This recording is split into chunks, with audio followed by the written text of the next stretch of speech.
Hello,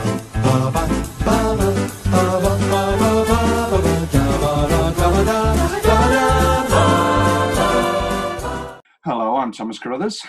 I'm Will Leggetter. And today we have a very special guest, Will. I don't know this woman, so, well, I've just, that's a lie, I've just been talking to her for 10 minutes. But, Will, why don't you introduce this woman? I would love to. This is Alice, and I think that's all the introduction she deserves. Now, why don't you introduce yourself, Alice, as I think you'd enjoy that. Okay, I shall. Thank you. Hello, everyone. I'm Alice. I live with Will at uni. That's how we know each other. He didn't just pick a random person off the street for this podcast. And Paddington 2, I would argue. Oh, no. Was she straight in? Oh, okay. Oh, can I say what we're talking about? You're overstuffing It's a great film, and I love it a lot.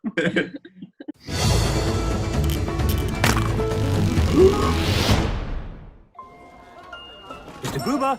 Oh, what's this? Ah, this is London. It's wonderful. Aunt Lucy always dreamed of coming to London. If she saw this, it would be like she were finally here. That's why I'm here. I just really like it. Should I have said that? Who knows? Okay. Well, I was going to let you, but you steamroll. Or should I say... Oh, is this a... steam train. Oh. That was a very, very bad link. Okay, then.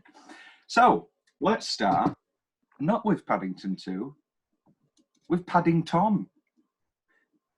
Don't know as it's pronounced. Aunt Lucy! Oh, Paddington. This is perfect. I've had a brilliant idea. I'm going to get a job and buy that book for Aunt Lucy's birthday. Hello, window cleaner. Ow.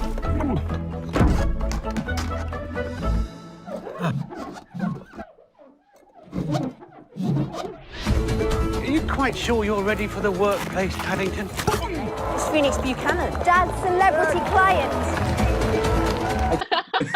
In Peru, Well, that's no, how it's called. I'm going to tell you something that I've never told anybody. We don't need to bring her up, but this was a favourite film of an ex of mine, and so I didn't lie to her, but I told her that I had seen Paddington, and because and then we went to see Paddington 2. It's not that I was resisting it; it just never came up. I just never found myself watching the first Paddington. And then I was very excited for Paddington 2, and we went to watch Paddington 2, and it was her birthday. We went to watch Paddington 2, and then we went to see Blondie live, and it was one of the best days of my life. But that's dead now. But, yeah, no, I never, and for the following year and a half after that, I still never told her that I've seen Paddington. And That is a huge betrayal of trust. I still haven't seen Paddington. I own it. No! What? I own the Steelbook edition. And I've even kept in it a 50p with Paddington on it, but I've still never seen Paddington. I have, however, seen Paddington 2 4 times come this morning. So I can't. It's not. I've just never got round to it. I'm going to, and I will. It's just never come up. So there we go. That's my father for art in heaven. It's been holding that for a while. It's finally out there. How do you feel, Tom? No, I feel like I can move on. That was the guilt. Well, no, I never lied about anything. Anyway, apart from Paddington, apart from not watching Paddington. Huge betrayal of trust. So in a way, we were both in the wrong. Sure. Right, that can stay in. Just don't know what to do anyway. Right, she might do it. She loves Paddington. Anyway, but that's not this film. This film is Paddington 2. Let's kick it off. It's not. Where does this rank in the best sequels of all time?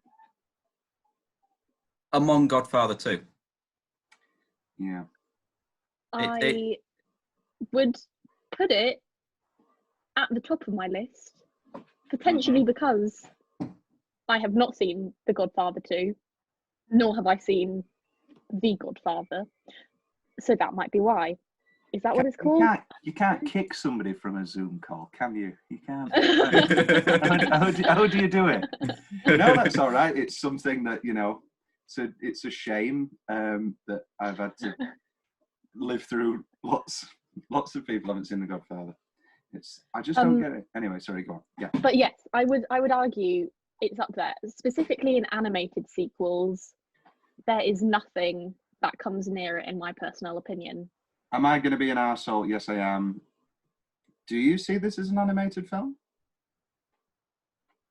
Oh. Oh. Because I don't think Who Framed Roger Rabbit's an animated film.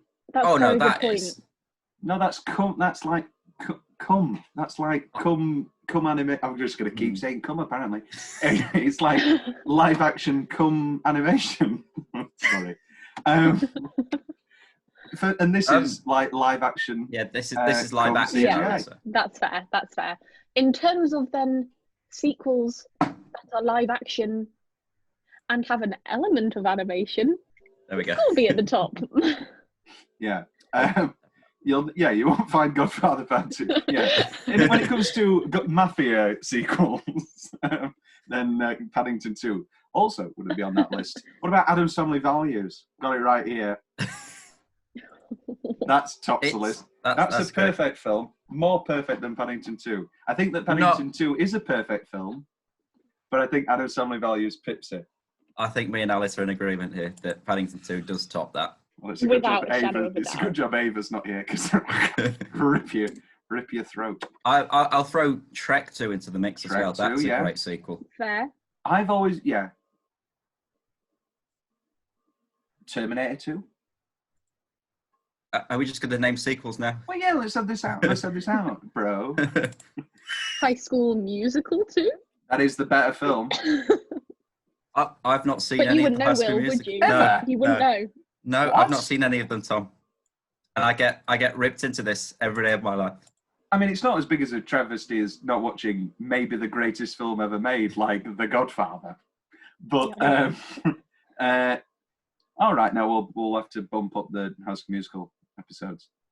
That might be the only way we get my sister on. My sister said, I'll only come on if you do High School Musical. I don't think I think the implicit comedy in those films, it's excellent. Well, no, they're not. They're not good films, but they're enjoyable films. That whole Status Quo song is worth it. Is worth a full watching of. You know, everybody's admitting their dirty truths. Ooh, a basketball player that does creme brulee. You know, a goth. What is it? A goth skater. I like to play the cello, and then they're all like, no, shut up. How dare you, as a nerd, want to pop and lock and jam and break? As Martha does say. She's the most embarrassing one. Yeah. I loved her. Anyway. I like to rap and dance. Sit down. Get a grip. Sit down.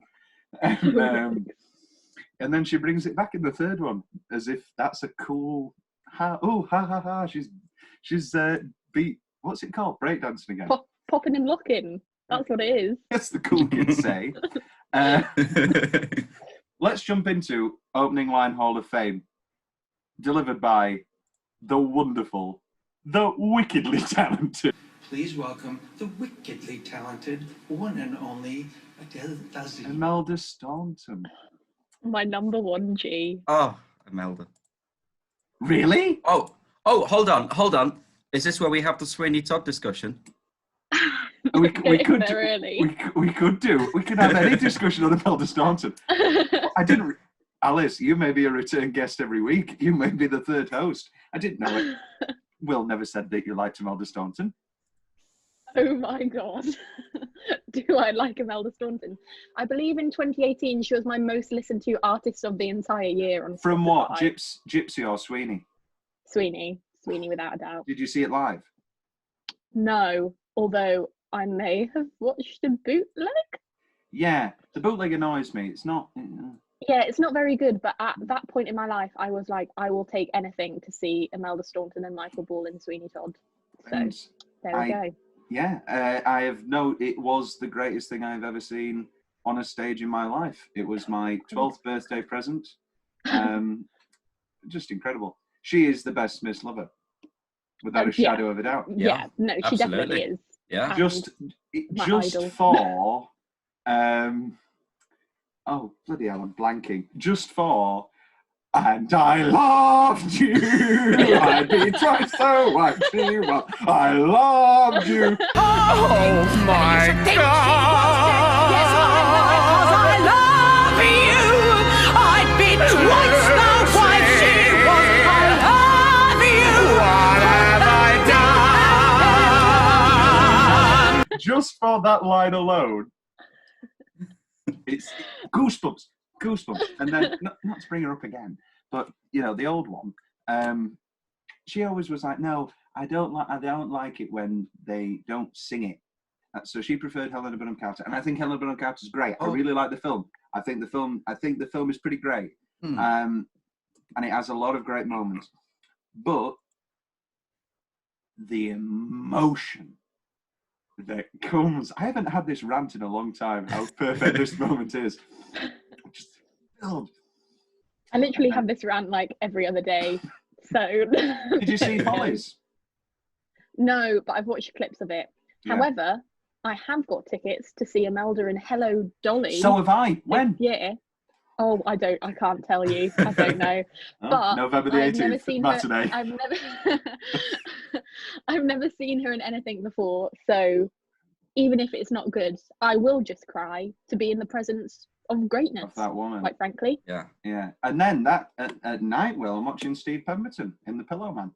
Oh, wonderful. Which was recently on at University of Sheffield. I'm sure it was just as critically acclaimed. Well, we don't know. It might be shit. It might be cancelled. Might be rescheduled. Oh, no, it was on. Oh, no, not Steve's. you. Steve, not ours.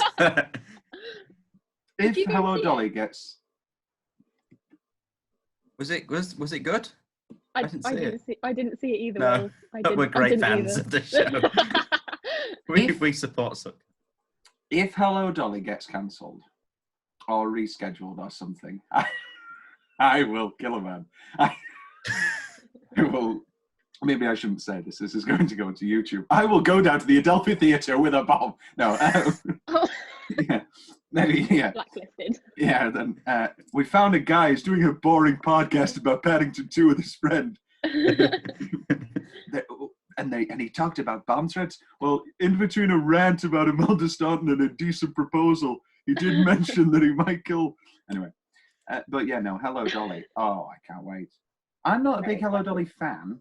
No, nor me. I was quite disappointed because all I kept hearing was rumours of Into the Woods revival, and that has been confirmed for directed by Terry Gilliam at the Old Vic at the end of this year. And so my big thing was Imelda's due a show.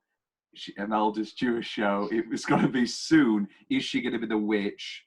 And then I was like, she did do Baker's Wife, so would she return? Who knows? Okay, I did. Number one, didn't know that was happening. Yeah. What? Okay, I'm actually quaking. Number two, Imelda as the witch might make all of my dreams come true. It's not happening though. Settle yourself down. It's not happening. It would be incredible. I mean, if I thought Meryl was good, oh Lord. You were wrong. Not for Imelda. Where do you stand on the whole Into the Woods film? I don't hate it. Yeah. Because it means I can listen to Sondheim in a film that isn't Sweeney Todd and hasn't cut out half of the songs. Why don't you watch the 1982 filmed one then? That's the whole show. Which one's that? What? The one with what is it? Bernadette Peters. I'll send you it now. Bernadette. Yeah. Sorry. Let me go in a bit. Yes, yeah. I know the one. But I do enjoy the film. I think the special effects are fun. Some of the casting choices. What are you putting into? What are you putting into debate? I like James Corden. And I No, like Emily that's the one Blunt, I'm losing. I like everybody else. but they're not perfect. But worse than that, I would argue, is Johnny Depp as the Wolf. Why? I think he gets away with it for the fact that he's not on much. Yeah. Who would The you traditional- cast? Oh. Lawrence. I don't know. You know what the best thing about inside jokes is? Everybody gets them. I'm sorry. It's a great joke. It's a great joke. It's a great show. I'd I'm like really to- waiting to the Woods Oh. Jumper today. Thank Larry, thank Johnny and all the ghosts of the avenue. Is that the Larry you're talking about? Who would be a perfect wolf? Oh well, maybe that's I a like conversation for Steph. the other day. But let's discuss Yeah. the opening line of Paddington 2. Oh yes. Delivered by Imelda Staunton. And let's just keep talking about Imelda Staunton instead. Just think, Pastuzo. This oh Jesus Christ. This time next month we'll be in London. It's all right. That's a remarkable impression. That was Thank very good. And I'm very shocked. Thank you. Well, the roads are stripped with marmalade. Did you read that book, Pastuzo? No. Or whatever. Yeah, that's my biggest change. We'll get to what's the change later. More Imelda. Yeah. I think we've got a bear.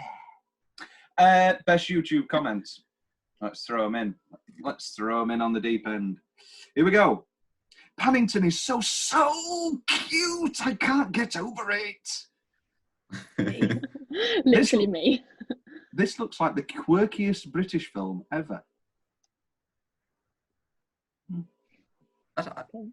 It's just very British, isn't it? It's not that quirky. quirky. Incredibly British. I did note down that it did give me some Budapest Hotel vibes at moments. Nice homage to Wes Anderson's The Grand Budapest Hotel is our next. Aha! Hey! I said this to Will the other day. This is my biggest problem with the film. The second act prison in all the pink suits, as much as I adore it, is just too close. And it's not in a homage way. It's just the exact same plot, beat by beat. You know, that's the bit that gets me.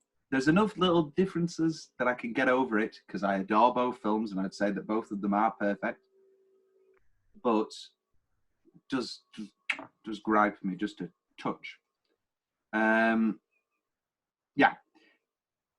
Forget Peter Rabbit. This is good stuff. Oh, Peter Rabbit. How can anyone not love Paddington? And then he continues, he actually made London not look like the cesspit it has turned into. Oh no. I love Paddington. He's very friendly. He's so cute. Me and my friend are wagging school off to watch this. A most entertaining film. I loved it. I'm Congolese man. Great. Best way to start a paragraph I've ever heard in a while. Who loves movies? I've been watching movies since 2001. Now we are 2018, and I never loved movie like how I love Paddington. That's the first comma. It's the best movie of all time. Home, there will be another part 3 and more. We are grateful for this product. And then the Congolese flag again. This film series can cure depression. Wrong. It's so funny, charming, touching, and emotional. I want more. Yeah, to go to the doctor. I just don't think I can do it anymore. Right, well, I've got, can I have some more pills? No, but I've got a copy of Paddington 2. I've seen the movie. I don't know if that's a boast, if it's supposed to be a review. This is so damn British. Is that an insult? Is that? I don't know. I read it like it was an insult. I think this comment, I know what this comment is supposed to be. It just needs a comma or some sort of punctuation. I love this movie from Japan. It's not from Japan. Not from Japan. Oh. From Japan with love.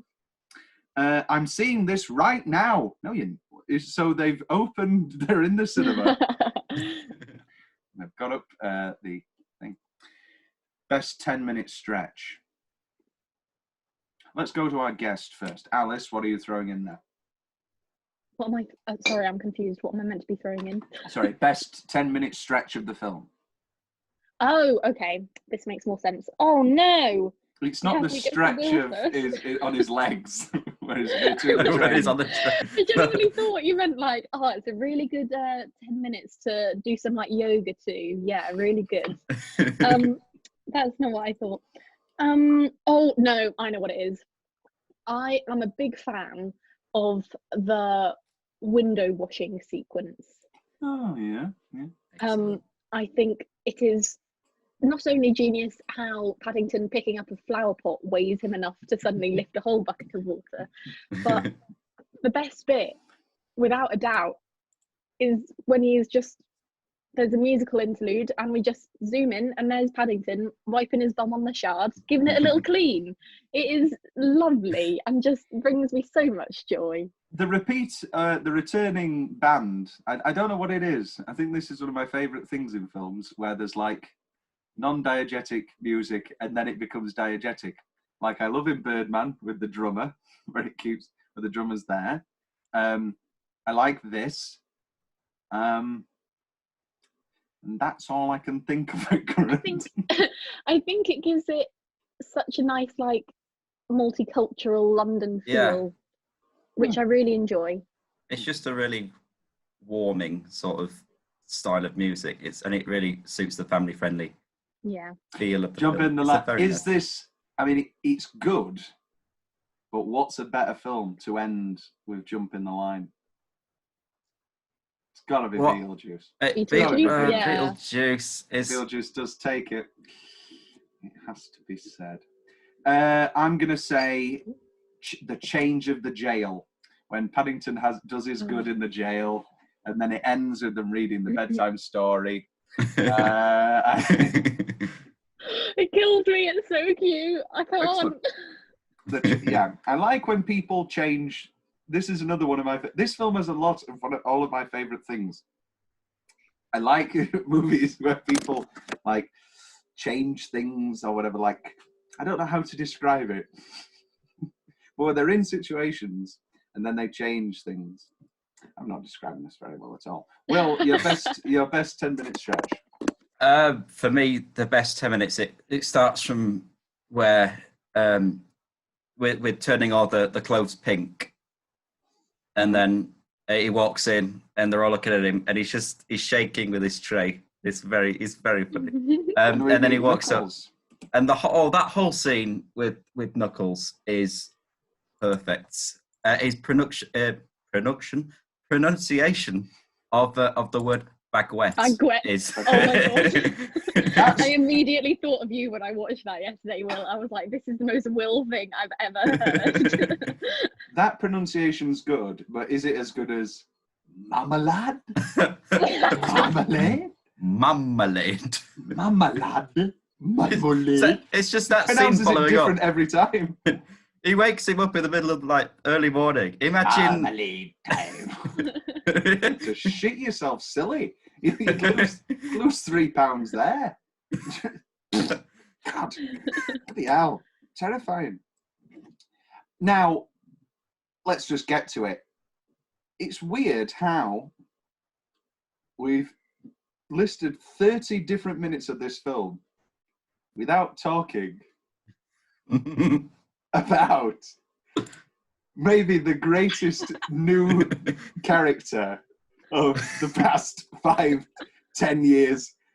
Is up there for me. One of my big questions is this the best villain of the decade? Without a shadow of a doubt. Phoenix Buchanan, portrayed by the incomparable Hugh Grant. Sitting in the cinema, let's just get this out of the way. Sitting in the cinema, it was an obnoxious amount of points during this film where the ex kept nudging me and going, you, me. specifically the one-man show aspect. He doesn't like to be, he doesn't trust people, and he doesn't like to perform with them. It's like, oh, well, I like performing with people. I just like to write and direct and also star and edit. Incredible stuff. Well, Phoenix Buchanan. I think the thing that shocked me most was he wasn't nominated for any of the top awards. He was. He got a BAFTA. He was nominated for a BAFTA. Was he nominated? Which he should have won. We'll get to Oscar travesty later. Oh, but, oh my God! I mean, Paddington 2 didn't win an Oscar, did it? No, it didn't get nominated. Which? Because it's not an animated film, as we've said. I can't remember if it got nominated for special effects. You're jumping the gun here, Will. We're not doing Oscar travesty. I'm sorry. Oh, let's just do it now, as soon as you've jumped the gun. We'll come Let's back do. I don't think we will leave Phoenix. We will firmly stay with Phoenix Buchanan for this whole. Hey, can you see this? Oh, sorry. Now that they do this 10 pictures thing, definitely get Paddington in. Lose the bloody post. Oh, the post is so disappointing. As much as I wanted to love it. Oh. Darkest Hour was shit. I'll just say it now. Get Out. I will. Oh, sorry. Do you really like Darkest Hour? I'll vouch for Dunkirk and Ladybird. Very much enjoyed. I'll vouch for. I'll vouch for. Call Me by Your Name. Call Me by Your Name was great. Shape of Water was great. Yeah. 3 Billboards, excellent. Phantom Thread, best film of the year. Best director should have been Paul Thomas Anderson, but I'm happy with Guillermo. Get rid of Post. Yeah, get Paddington 2 in there. Yeah. Yeah. And for me, I don't think the direction was the best part of Ladybird. I'd say get Paddington 2 in. Best actor, I don't know if Hugh gets a nomination. Oh no, sorry, Hugh Bonneville. You know who does get a nomination? Best supporting actor, Hugh Grant. Get in. Who are we getting in? Who are we getting out? Christopher Plummer, all the money in the world. I mean, I get it. They had to nominate him. Nice, good on you for coming in this late after Kevin and so letting this film be released. Yeah.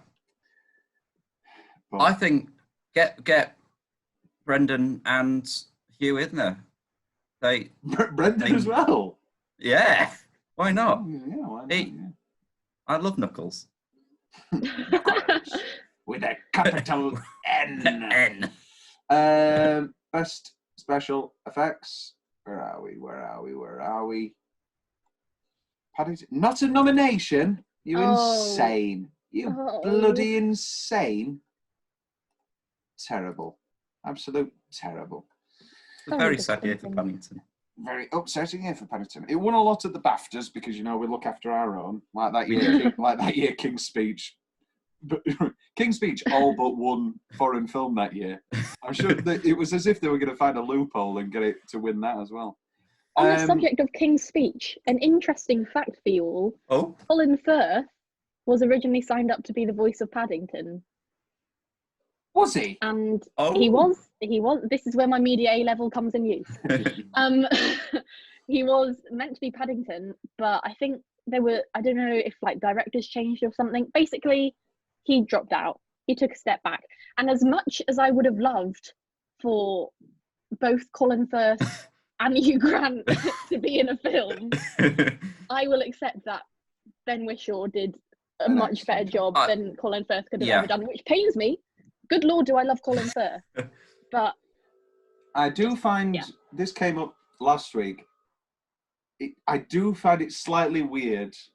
I know that, they're actors and they're playing different roles, but I do find it slightly weird listening to Paddington when he's in scenes with Hugh after I saw them, for lack of a better way to say, A Very British Scandal. Yeah. Pulling each other senseless, for lack of a better way to put it.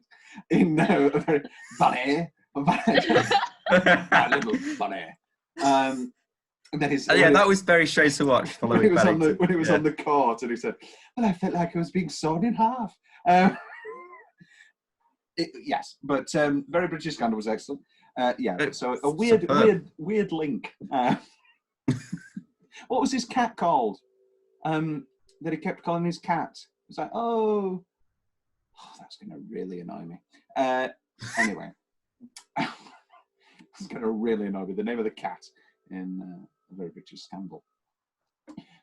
Tom's weirdly specific favourite part of the film. I mean, it's not that weirdly specific. The dog food, entire dog food commercial. Excellent. And he eats it. Oh. If you like your supreme din-dins. It's just the woof he does. He's like, woof. Oh, 1 minute. I've jumped the gun. Back to Colin Firth. I gave this film a better Easter egg than it thought to even have itself in the cinema, because I thought I saw a framed picture of Colin Firth on the desk.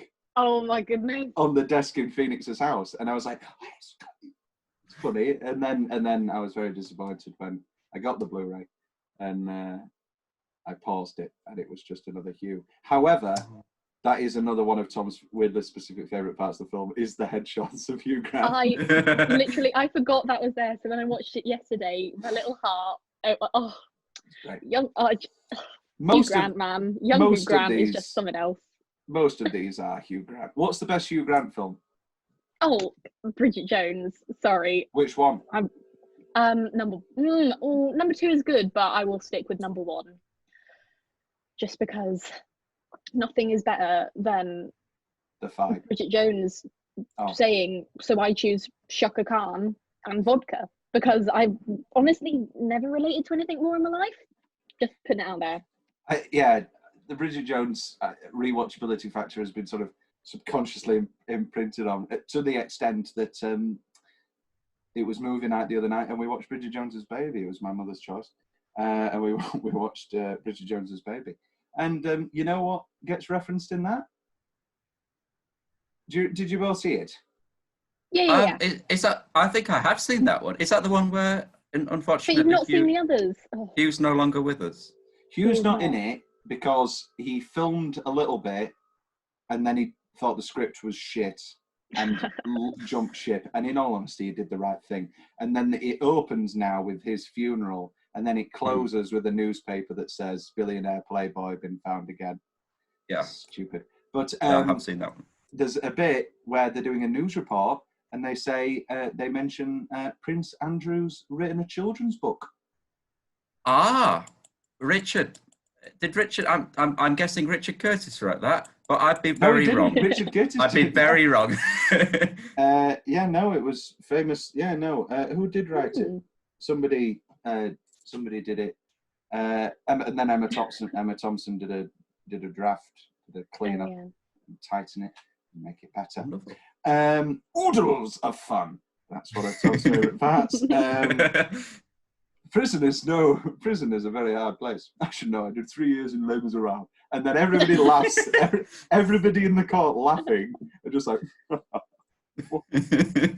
Which I did have to note in that court scene, how they said that Felix's Buchanan's answer would determine whether Paddington goes to prison or not. Yeah, I don't know what legal system they're working in. This is not how court works. I have not seen a bigger sham of a court case since the Orenthal James Simpson trial. This was like no legality. You know, you've got moss coming on. You've got there's marmalade here, marmalade there. Yeah, this is not how you build a case. And then Jim Broadbent, clearly on, I don't know, LSD. Like, I don't believe that the bear would kidnap the book. Mr. Bloody Gruber just dobs in Paddington. Yeah. I have so many issues with Mr. Gruber. So many issues. Try these rolling shoes. Right, the fact is, Mr. Gruber is like, here's this great pop-up book that would be perfect for Aunt Lucy. Oh, psych, it's £1,000. Lol at you, Paddington. £1,000? Lol at you. You're going to need 100 of those coins. Every line is insane. Everything he says is like he's on both uppers and downers at the same time. It's like he's going, but all the same, he's great. My fun Yeah, trivia and fact then- for and then- Mr. Gruber. sorry, Oh, go on. never mind. Oh, Sorry. No, My shoot. fun trivia, my fun trivia fact for Mr. Gruber is that his shop in real life is actually called Alice's, and you can go there in London. Very That's good. that's Have my you been? personal I shall be link visiting. to Paddington 2. I shall. Have you been? I have. Well, I have walked past. Oh. But What- it's a what- lovely little shop from the outside. What does it sell? What type of? what Well, is it? I honestly did not pay that much attention to it. I just saw my name on a shop and thought that's fun, and then a few years later saw it in Paddington 2 and went, "It's that shop." And that, sorry, I didn't know this trivia fact was going to go this deep. No, it's all right. Let's keep It going. was just a... I like the black police, not police, warden. Need to send a medic to the cafeteria, please. It's like, forget the medic. Better send us the Send a priest. priest. Which, another issue I have, sorry, so many issues. They immediately apprehend Paddington as the criminal in Paddington 2 for stealing the pop-up book. Yet, do they not remember in Paddington 1 where he flew from the back of a double-decker bus via umbrella and caught a thief who had been renowned for pocket-picking everyone? And I'm just like, sorry, he has clearly been on the side of the police. Paddington is on the good side of the law. Why are you suddenly so convinced that you need to convict him? Maybe I it was didn't all remember a that. plot. Maybe he was just buttering the police up. He was trying to get onto their side so he could commit like the that. biggest I like criminal this. offence of the century, I like stealing that pop-up Oh, book. what did they call it? They called, instead of grievous barbally harm. It's not again the legal system, not a real case. It's not a real. I like the bullseye brown. I like that they keep the line of Daddy Cool where he goes, "She just loves her daddy." I like Sir Geoffrey Wilcott. I couldn't possibly say. I hope I can rely on your vote. And Tom's last weirdly specific point is fingers. I will now say the rest of my life. Will's more general favourite part of the film. I liked. Well, I've got some specific points this time, Tom. I'm not as general as normal. Well, can I just say, there's a specific scene which will leave to single minutes. Wait, I believe, I should hope that we all have the same for best single minute. Yes. Sorry, go on, as you were. So Geoffrey Wilcott again, but then after that, when he turns the light off and he's like, the speaker has microphone written on it, and it's the button next to it with microphone. Who was Irish in the film? Gleeson. No, I mean, no, that joke didn't work. I was supposed to say work. I was supposed to say a different accent to what Brendan Gleeson actually is. That sounded, I don't know. I'm sorry. I thought. Sorry, well. Thank you. I like the judge when he's on the train and he notices Paddington and his wife's like, "You need to calm down." I like the wonderful Tom Conti. Thank you. Who was nominated for playing a Greek man in Shirley Valentine. Put up the picture now of him with his an obscene amount of foundation. Oh, I hope we come past those times. The marmalade, when he shoves the marmalade in his mouth and he's like, "What is this?" That's a wonderful moment. And you've got the little choir boy singing in the background. And you love choir boys, don't you, Will? Okay. No, you do. You love the songs of choir boys. I do. I very much like choral music, and I'm going to leave that there. What? Why were you so shocked when I said? I'm not.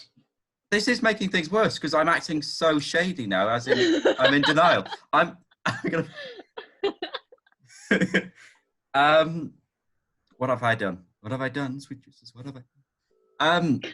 I would put a contender up for my second best minute if we were to discard what we're all going to agree with. it's Stop That Stunning Sister. That whole nun montage where it's like, it's the most beautiful thing I've seen in a long time. Could you describe her? Be my pleasure. It's just an unusually attractive nun. Yeah. It's Hold it there, brilliant. sister. You're not going anywhere. Alice, do you have a favourite part of this film? I took 8 pages of notes during this film. This is great news.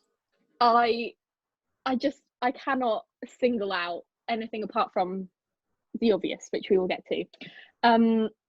I thoroughly enjoyed Judy's character development in that her first response to being dumped was to become a nun, #relatable, and then she starts up an anti-boys newspaper, but by the end of the film she's letting everyone join in. We love a feminist Judy. I thought you were saying Julie, and I was like, I've not seen the film, the first film. Did she like actors in the first film?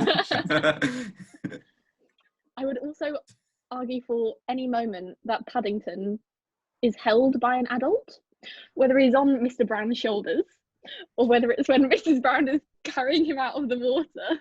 My little heart, it bursts. His big brown eyes being carried like a little baby. I cannot comprehend how much I want to hug Paddington, and the fact I physically can't hurts me deep inside. But there we go. A favourite Felix quote: "I am tickled the deepest shade of shrimp." You keep calling him Felix. Phenomenal. It sounds like you're saying Felix. Are you saying Phoenix? I think I am saying Felix. I mean Phoenix. Sorry, guys. It's the dog food. It's the dog food. Yeah. Cat food.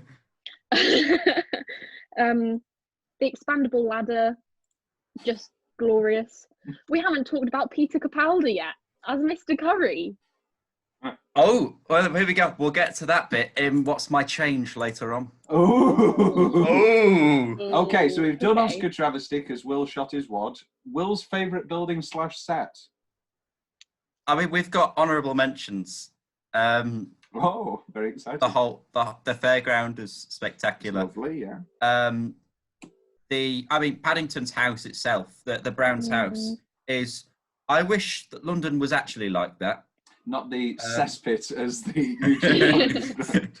It's. I want to live there when I am older, maybe in a couple of years. The point on that is though that the Browns live in this gorgeous house in Winter Gardens, but they have that shitty car. I'm sorry, if you can afford this house in central London, you can have a better car than that. Maybe that was the promotion. Maybe that's what he was going to get with the promotion. Maybe. Oh, maybe. I should say now I'm going to put a swimming pool in with this promotion. What is it instead? What is it instead in Christmas Vacation?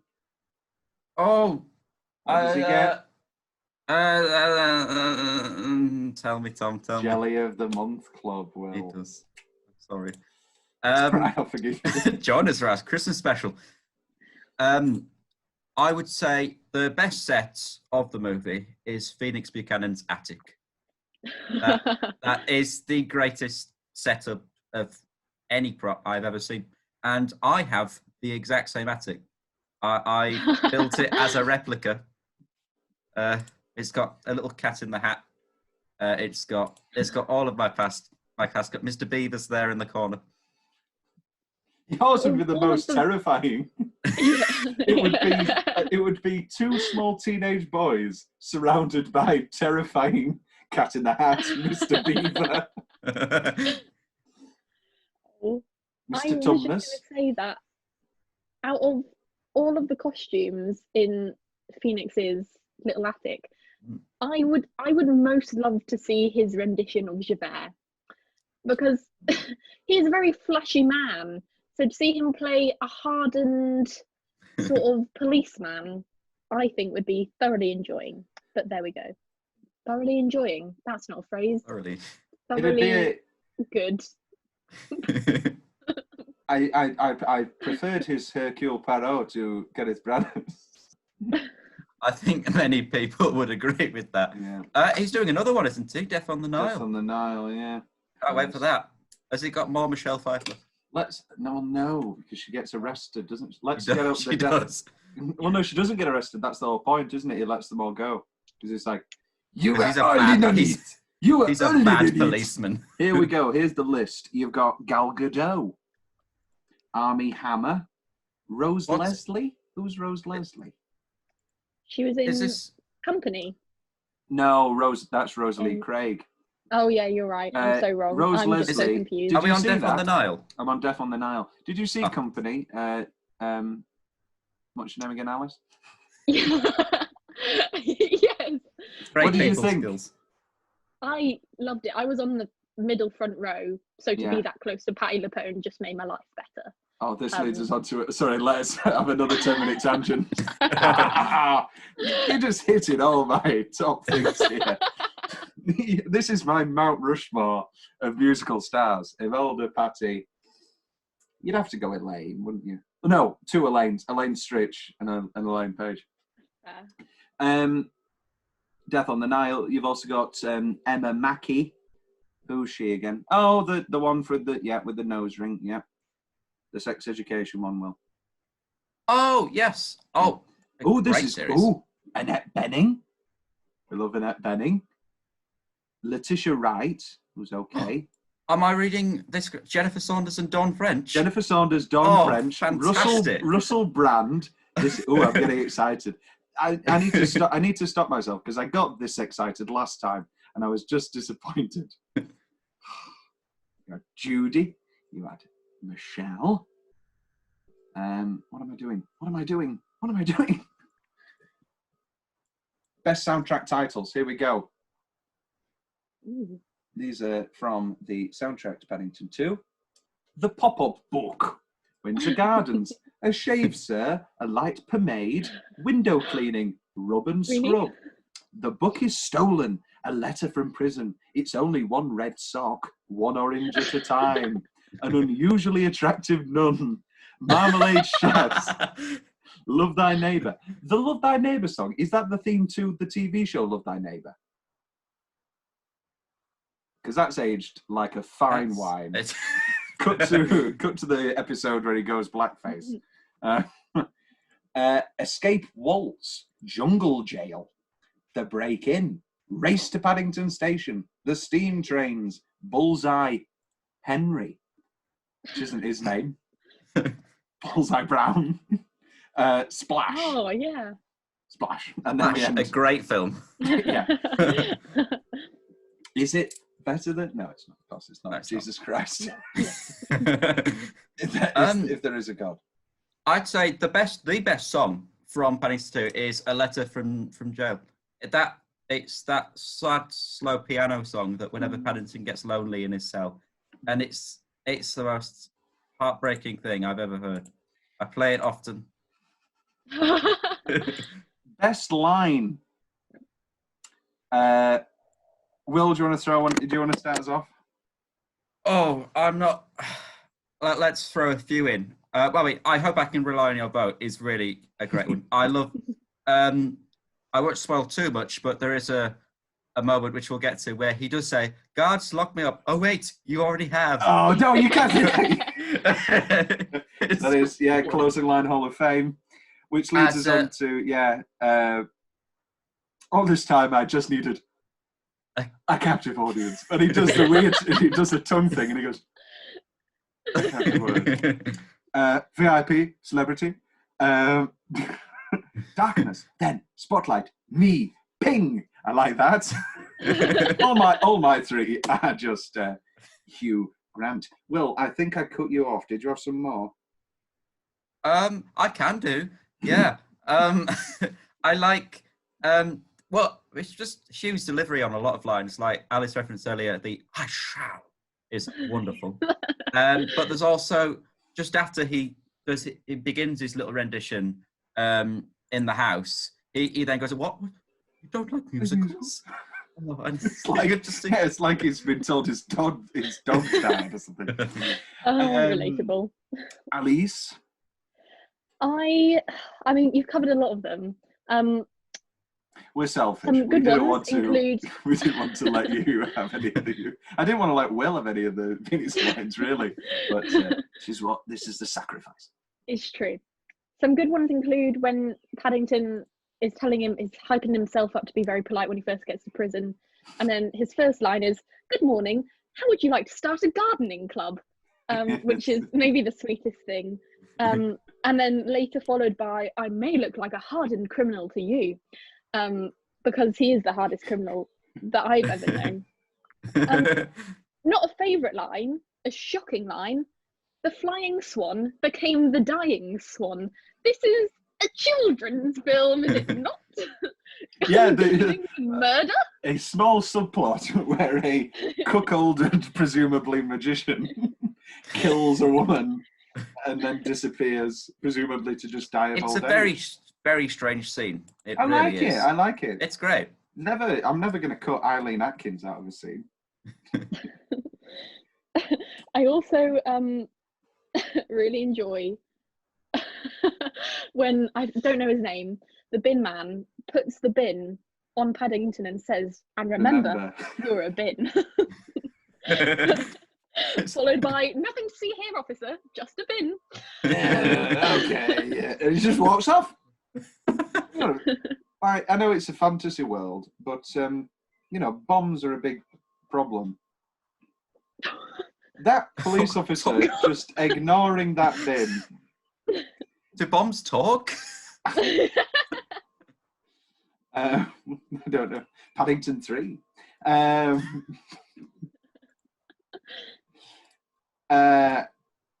Let's just do it. I've been putting it on. This is one of the only times I think where the best part of the film is after the film is over. Listen to the rain on the roof go pit pitty pat, pit pitty pat, pitty. Sit kitty cat, we won't get home for hours.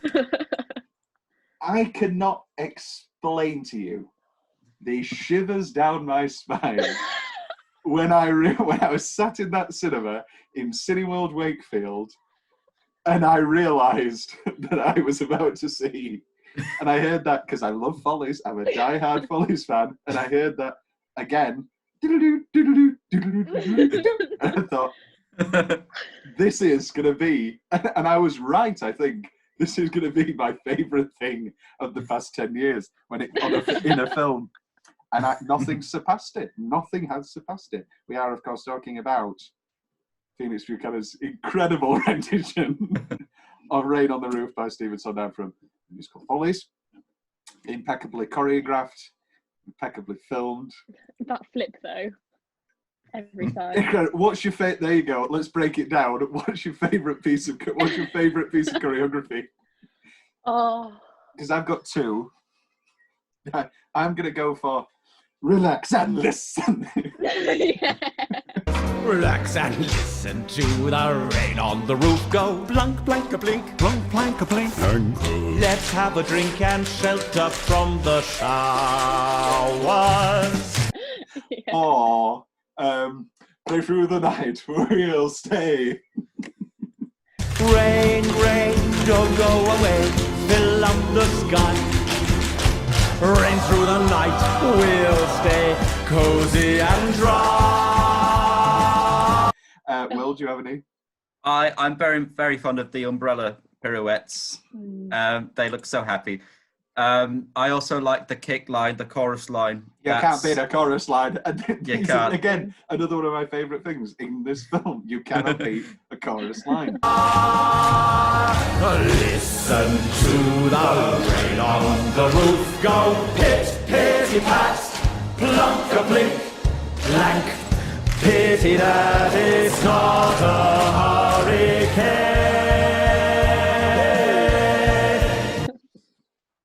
Oh, God. I just think the pure glory of it being a tap number is just incredible. It just makes me so happy. It's not only that it's Hugh Grant and the fact that we get a musical number in Paddington 2, the fact it's a Sondheim musical number and it's a tap number in a prison. It just It ticks boxes I didn't even know I needed to be ticked. Listen, click to the lovely rain.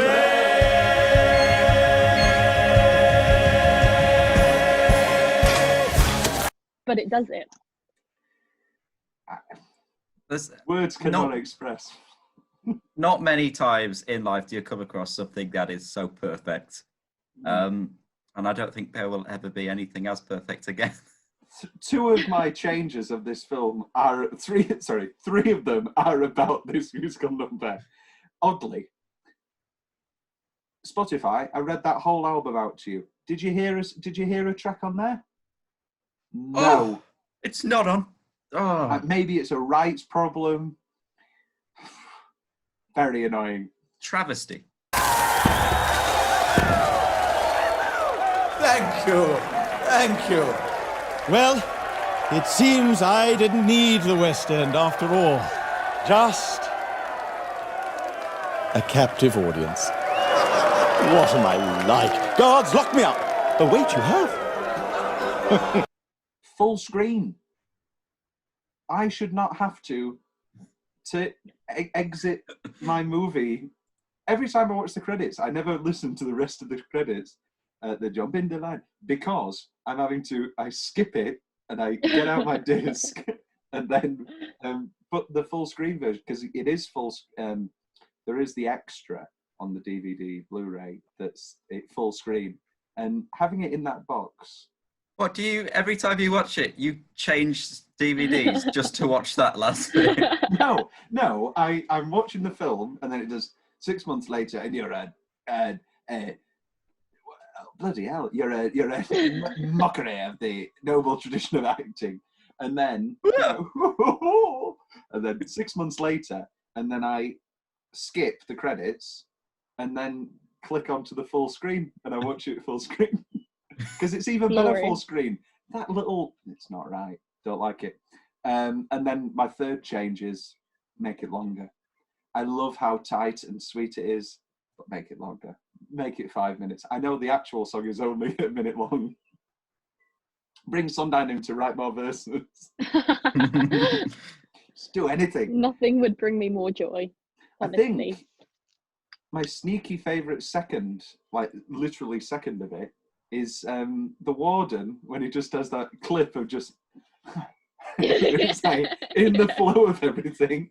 Oh, I think it was a shame that Hugh didn't make an appearance on the Sondheim celebration the other day. Oh, that would have been phenomenal. Imagine that surprise. That surprise. After the you know what though? I was genuinely shocked in that there was no Imelda to be seen. But that might be a debate for a different time. They were all American. Is that what they were going for? There was one British woman. I forget her name. But, yeah, disappointing. Anyway.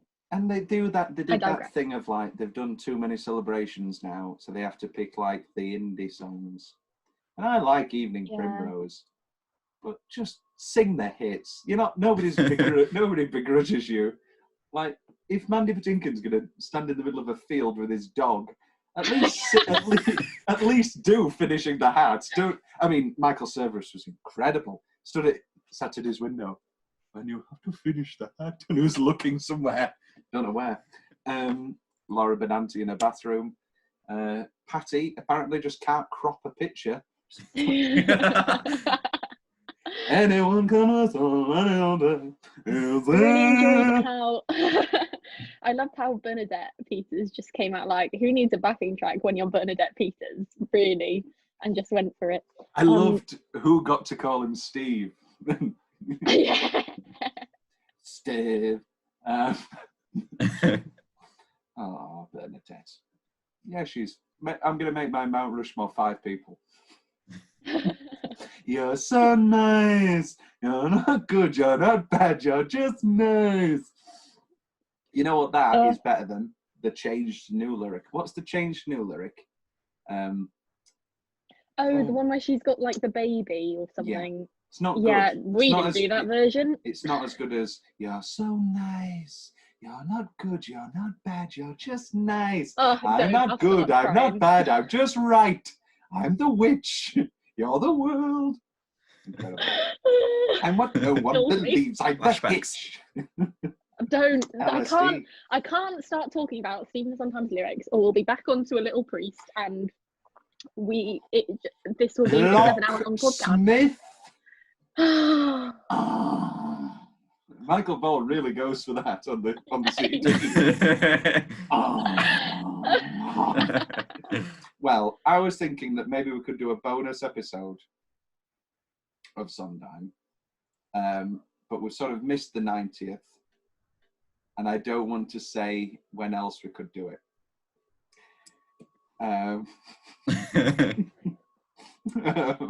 Maybe we can move the schedule. We'll see. We'll definitely. Well, we did a little bit of it. Well, we called it musical mishmash because.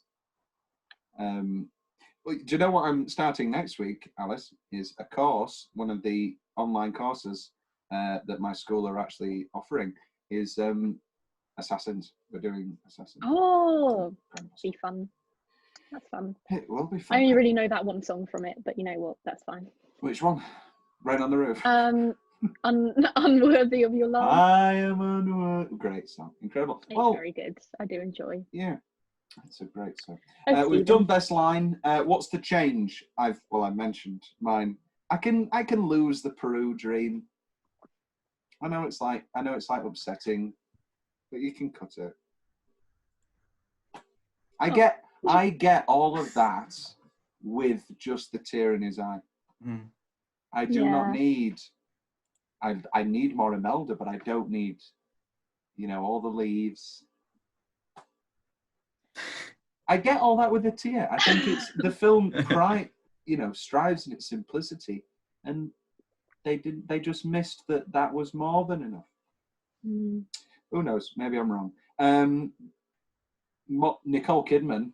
I mean, as I've still not seen Paddington 1, but the reason I want to watch it so desperately is, Nicole Kidman. Any film with Nicole Kidman is better. Just even if it's a cameo, get her in. She is good, but she is. She's not as good as Hugh Grant. She's nothing on Phoenix Buchanan. This is very true. I'm not on a boat. I just dropped my pen. For those of you who are wondering, while I keep looking like the Tommy Cooper sketch.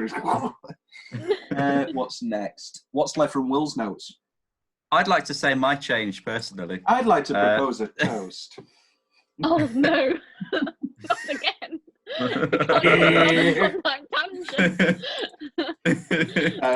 Go on. As much as I love Peter Capaldi, phenomenal actor, I just feel uncomfortable with his Cockney accent. I don't know what it is about it. I feel very uncomfortable with Peter Capaldi with a Cockney accent. The other issue with his character in this is that in the first film he has a redemption arc whereby he stops the taxidermy of Paddington, but now he just hates him again. And I don't understand how we can go from attempted murder, from stopping attempted murder to I kind of wish he was dead anyway. Maybe he's mourning the loss of Nicole. He really did like Nicole. Did he? She's not dead. Oh no, but the loss from his life. If she's not dead, yeah. Sometimes they don't have to be dead. Sometimes that's even worse if they're still kicking around. Yeah, we'll leave that in. Why not? Anything else left from your notes, Will? Anything left from I love the pop-up book animations. Yeah. I think popping book. It's not a pop-up book. It's a popping book. I have had a strange obsession with Alice. You've muted yourself, dear.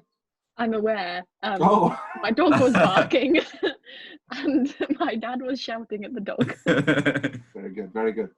I've for most of my life had an obsession with pop-up books, like Paper Mechanics. I just love pop-up. In fact, I have an array of pop-up books to the left of me. Mr. Gruber, who? When I was younger, I made a pop-up book called Sammy the Squid, and it was about his travels through the ocean, and you could follow Sammy the Squid, and he was just trying to find his parents, and it was wonderful. I'll bring that out for show and tell. What book would you want a pop-up book of? Don't say 50 Shades of Grey, Will, because we all know. Oh, I'm not sure. Back to the Future would be pretty good. There is a kids book of Back to the Future. I nearly bought it. This was, you know, when well, anyway, I was talking about children, but there was no reason to buy it anymore. But yeah, and I was going to buy it. Yeah. I'd quite like graphic novel versions of the Bond books in pop-up. That could be cool. I might do that. Yeah, whatever it takes, you get scared. He's gone. But the opening scene with the barrel. Slowly. Oh. Hours of fun. Oodles. Oodles are fun. Oodles are fun. Will, have you got any other notes? Any other notes? I have. I've got. A strong contender for best line. Not while I'm Vice Deputy Head of Security. A wonderful line. I mean, that character and just all those scenes. I'm just like, I mean, they're needed, and it's, you know, it's a good little threat, but okay. Oh, okay. Have you got any others, Will? That's it. That's it from me. Right, I'll be quick. What's she called? Judy. Judy Brown. Judy Brown. Don't like her beret. The fashion expert. Don't like her beret. I'm not a fan of her beret. Rolling shoes. I've noted that down. Will, as an IT Crowd fan, Alice, are you an IT Crowd fan? Oh, I am not. Sorry. Obviously, Moss, Richard Ayoade is in this. What other? IT Crowd star pops up in this. She's only in one episode, and she only has 2 lines in this film. It's not Jen, is it? She's not in it. No, that would be too big. It's the orgasm lady on Dinner Party where she ends up with Richmond. Oh yeah, look at me having an orgasm. Yeah, she's the woman at the barbershop. She is, of course, yes. Magwitch. What's that a character from? Harry Potter. Great Expectations. I put Caught as a Sham, open brackets, OJ. Waste of posters. If they want to find this man, get a grip. Because, like, I understand the stupid Steam Boy kid doing them like Paddington. I'm like, that's cute, I guess. But Sally Hawkins and Hugh Bonneville are grown men and women. They know better and to accommodate and to be more economic than to plaster a whole wall. Both of them do it. Anyway, hold it there, sister. Quite frankly, ravishing. Thank Larry and Johnny and all the ghosts of the avenue. Who are Larry and Johnny supposed to be? I don't know. Laurence Olivier and John Gielgud. Trivia. Alice, dare we ask, what's left from your note? On my 8 pages. Go on, do it. Pick of the pop style. Go through them. 8 pages. Fly. Oh God. Okay. Okay. Great quote. I'm gonna blimmin' well biff you on the nose from Mr. Brown. We love to hear it. Worst quote. My name's Jonathan Brown, and I like steam trains. Oh, yeah. Yes, a very, very bad line. So awful. I will say though, in the cinema, I liked it. I was swept in. I was like, oh, I love all these payoffs. It's like, oh yeah, go on, Johnny. J-Dog, G-Dog, Spud Bounce. Just embarrassing. I know that's the point. But yeah, oh well, you know. We haven't yet talked about Mrs. Bird, who is a great character, and the fact she arms herself with a gun and is fully ready to shoot Phoenix and kill him. Just the worst kind of people. I also enjoyed how Paddington's toffee apple technique on the train has developed from Paddington 1 using those little hoovers that ran out of battery, and we get what was an absolutely horrifying outcome at the time for me. I cried. But then it was all fine and they saved him. Never mind. You wouldn't know. You've not seen Paddington 1. Here's my change. I know that, Toy Story 3, it doesn't get flack for its, like, Holocaust metaphor, gas, like, burn scene. No, that's what they, like, it's famously a metaphor. Like, I'm not just making a crude joke. But, like, and they all do the hands, and, like, that being very traumatic. It is. But this is just as bad as Casino Royale when Vesper dies and she's in the cage and he's like, and because they both give up. It's like he goes. And that would be Sally Hawkins' second appearance deep underwater that year. Yeah. Maybe she did it with Paddington too. Oh no. Paddington 3. There we go. I don't know if I want them to make a third. Can you build on perfection? I don't know. They are making a third. I'm sorry to break it to you. But Paul King, he won't direct it because he is working on a Willy Wonka film. Oh. Jesus. So both of those parts of statement are bad. Why can't they just wait for him to finish the movie? I could wait. Because I don't think he wants to do another one. I think all the interviews I've read was that he was sort of trepidatious about doing the second. I mean, he obviously made the greatest choice. Yeah, he obviously the choice paid off, but I think they'd struggle to get him back for a third. Look, who have they got penciled in as a director? Let's have a quick check. Paddington 3. Currently no director listed, but Simon Farnaby and Mike Burton are back for the script, apparently. So we've got a script consistency, but I'll direct it. Yeah. Maybe 8 pages was a bit ambitious. Have you got any notes that are really jumping out at you, Alice? A good question. We love when Paddington says to one of his prison pals, "What would Aunt Lucy say? Always use a cake fork," which is another great quote. Brilliant bit when Phoenix recognises Mr. Brown by his slippers, sticking out from a sofa. Glorious. So many. I like Sally Hawkins testing the window. Yeah, very good. Very, very good. Oh, very good. It's pretty solid. It's pretty good film, isn't it? Yeah, it's pretty darn good. It's pretty darn good. Tom's Book Corner. It is obviously based on the Paddington series of books. I didn't reread them for this. There isn't an alternate ending. Let's get a few fun facts. Oh my goody aunt. That's not a phrase. Giddy ants. Paddington author Michael Bond died on the last day of filming and 6 months before the release of this movie at the age of 91. Did they do That's sad.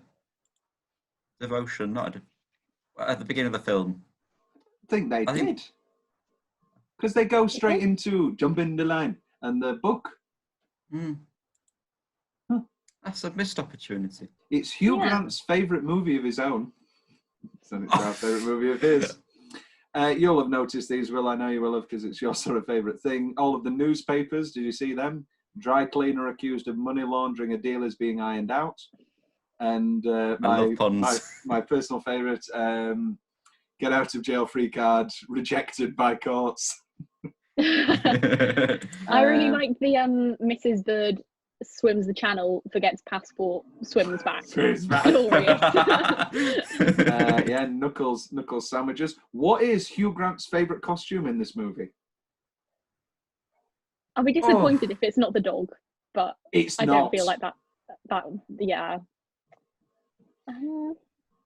It's the nun. Of course it is. The little beauty spot. Nicole Kidman had expressed interest in being part of this movie, but did not reprise the role of Millicent Clyde. Good name.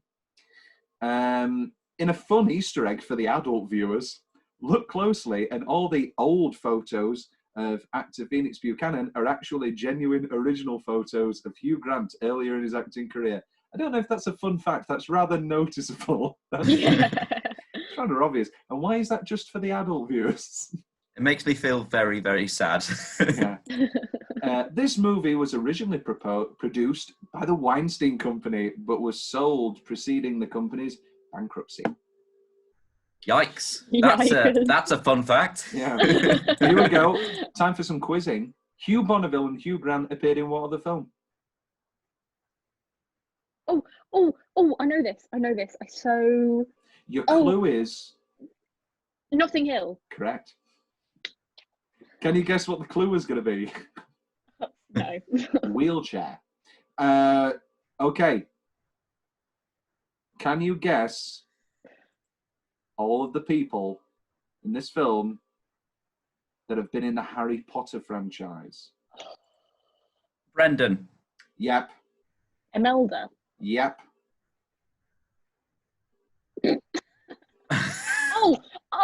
Oh no, why is her name gone?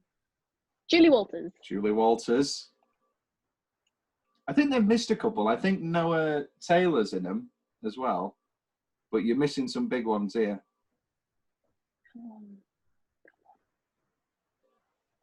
Your clue is rolling shoes. Oh, of course. Jim Broadbent. Jim How Broadbent. can we forget? And Sir Michael Gambon voices Prostuzo. Not Prostuzo, Jesus Christ. What's he called? Oh, I didn't know he voiced him. Pastuzo, not Prostituto. Prostituto. And Jessica Hines. Somebody's broke down how many crimes Phoenix Buchanan actually did. You might think that the only crime Phoenix Buchanan did was stealing, but no. He actually committed at least 5 more crimes. First, he broke into the shop. Then he lied in a court case, which got Paddington in trouble when he was really innocent. Next, he snuck into a restricted area at a London landmark and broke a special monument. Near the end of the movie, he threatened to kill Mr. Brown with a sword. And lastly, committed attempted murder by locking and separating the carriage containing Paddington. Which he is only sentenced to 10 years, which is the same number of years that Paddington is sentenced for. I think this court only has one... only has one sentencing. Brain cell? Yikers. And then Spoons and Knuckles get pardoned. For what? They broke free. The ending of Shawshank Redemption isn't Andy saves one bear and then they let him off and let him stay in Zawataneo. But alas, this is the ending of this film. But we can forgive it. It's a kids film. I usually don't like that argument when people say, oh, it's all right for a kids film. But when it's a good film, I'll allow. Why'd Phoenix wait? Just a boring, nitpicky note. He finds out where the popping book is. Gets funny every time. He finds out where that is, and then for some reason, he waits all this time whilst Paddington is getting all the money. Why does he wait? Because he obviously has those costumes anyway. Maybe he wants to frame Paddington. Yeah, that's what I was thinking. Then how does he know? Then maybe he just goes there every single night and waits for the day that Paddington rolls up. No, you're wrong, because he says, good job that bear popped in. Now they think it's him. As if it was spontaneous. Okay. I think this is the flaw. Synopsis of a sequel. Get Paul King back. I mean, can we have Hugh back?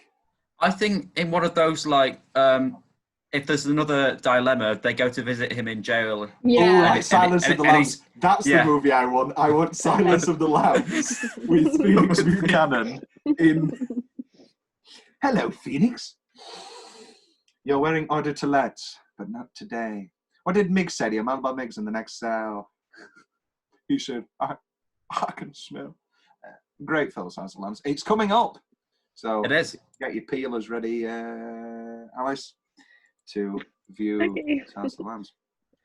Closing line Hall of Fame. Well, we've got two options. It's either Happy Birthday, Aunt Lucy, or it's God, look me up. Oh wait, you already have. And we all know which one we prefer.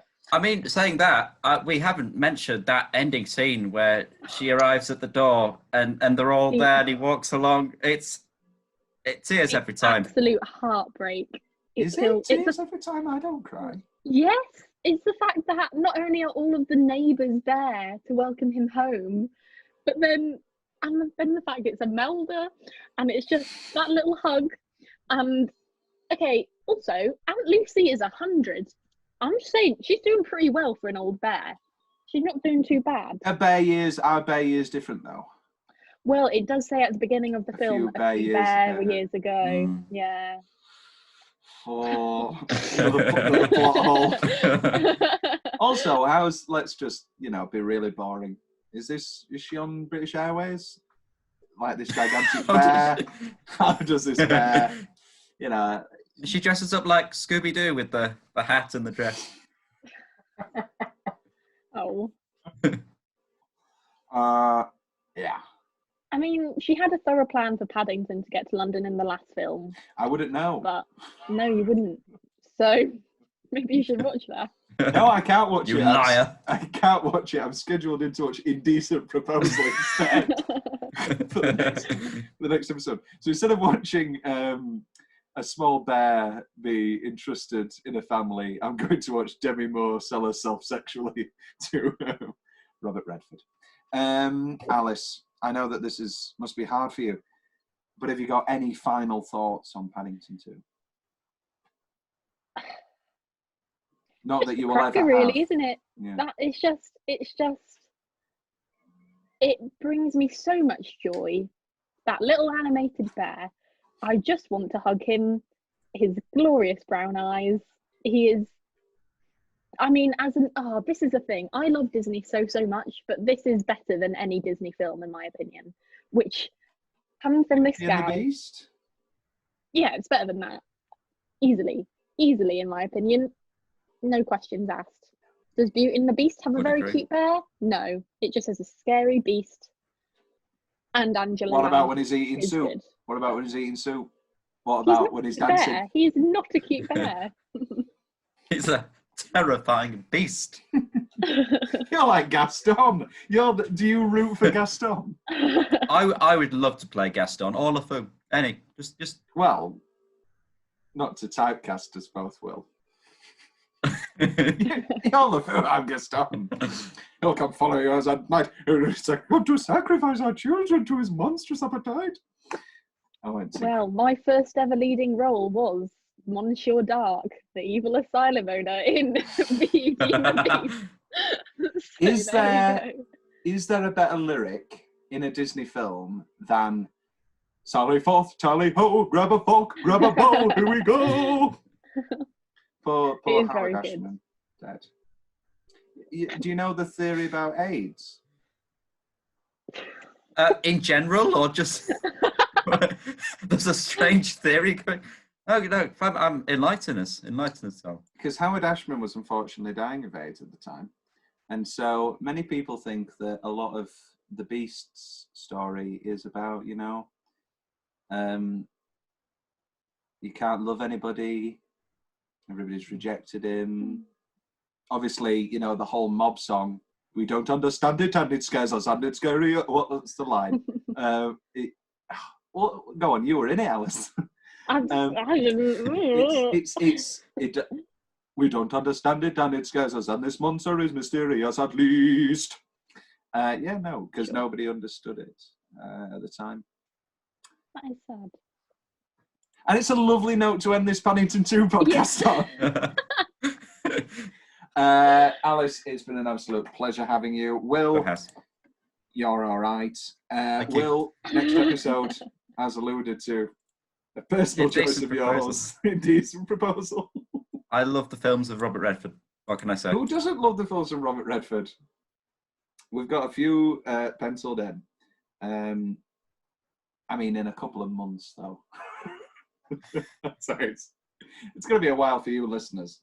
But don't you worry. You'll be meeting Sundance very soon. Alice, again, pleasure having you. Thank you very much. Thank you. Paddington 2. Thank you. I didn't need the West End. All I needed was Alice and Will.